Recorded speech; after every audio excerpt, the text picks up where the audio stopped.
napasha daily, sibuti siga, naifasi pumzi, waitaje? It's all about Twende Crew jogging.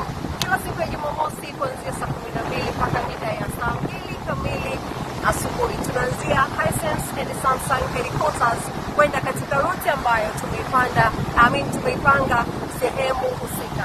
Ukitaka kujiunga na sisi ni rahisi kabisa. Cha kwanza, tembelea mtandao wetu wa kijamii Instagram, Facebook, Twitter au X, lakini pia YouTube utatupata, lakini utakutana na details zote zinazohusiana na Twende Crew jogging. Lakini ukitaka kuwa member wa Twende Crew halali kabisa, unalipia kiasi cha shilingi 50 ya Kitanzania, unapata gels na unapata kila kitu kinachohusiana na jogging pamoja na mazoezi. Haya, tunatembea kwa upendo, tunatoa kwa moyo. Hatusafiri tu, bali tunatafuta pumzi za kusafiria.